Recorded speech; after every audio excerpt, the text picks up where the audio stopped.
ایک سہیلی نے دوسری سہیلی سے پوچھا، بچہ پیدا ہونے کی خوشی میں تمہارے شوہر نے تمہیں کیا تحفہ دیا؟ سہیلی نے کہا، کچھ بھی نہیں۔ اس نے سوال کرتے ہوئے پوچھا کہ کیا یہ اچھی بات ہے؟ کیا اس کی نظر میں تمہاری کوئی قیمت نہیں؟ لفظوں کا یہ زہریلا بم گرا کر وہ سہیلی دوسری سہیلی کو اپنی فکر میں غلطیاں اور پیچا چھوڑ کر چلتی بنی۔ تھوڑی دیر بعد ظہر کے وقت اس کا شوہر گھر آیا اور بیوی کا منہ لٹکا ہوا پایا۔ پھر دونوں کا جھگڑا ہوا، ایک دوسرے سے بحث ہوئی اور بات مار پیٹ تک جا پہنچی۔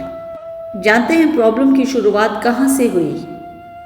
اس فضول جملے سے جو اس کی عیادت کرنے آئی سہیلی نے کہا تھا۔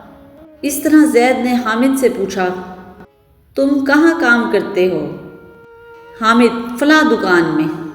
ماہانہ کتنی تنخواہ دیتا ہے؟ حامد، 18,000 روپے۔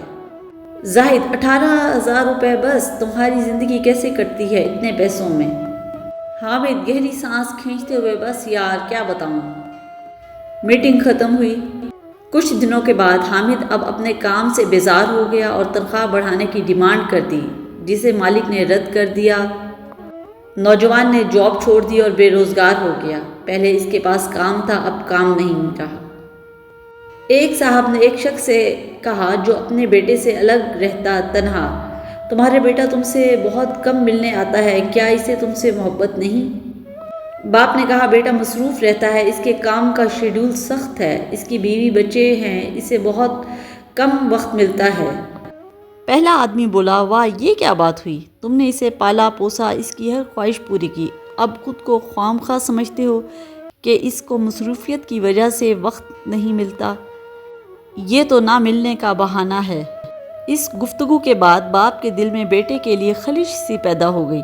بیٹا جب بھی ملنے آتا وہ یہ سوچتا رہتا کہ اس کے پاس سب کے لیے وقت ہے سوائے میرے۔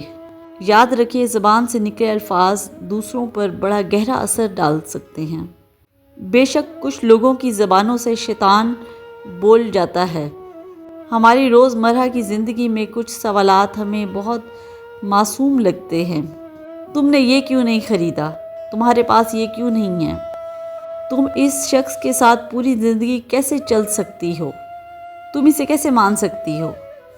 اس طرح کے بیشتر سوالات نادانی میں یا بلا مقصد ہم پوچھ بیٹھتے ہیں، جبکہ یہ بھول جاتے ہیں کہ ہمارے یہ سوالات سننے والے کے دل میں نفرت یا محبت کا کون سا بیج بو رہے ہیں۔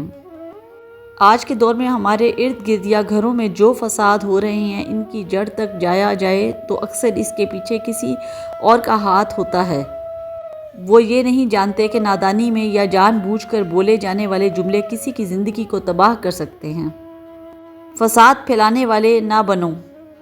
لوگوں کے گھروں میں اندھے بن کر جاؤ اور وہاں سے گونگے بن کر نکلو۔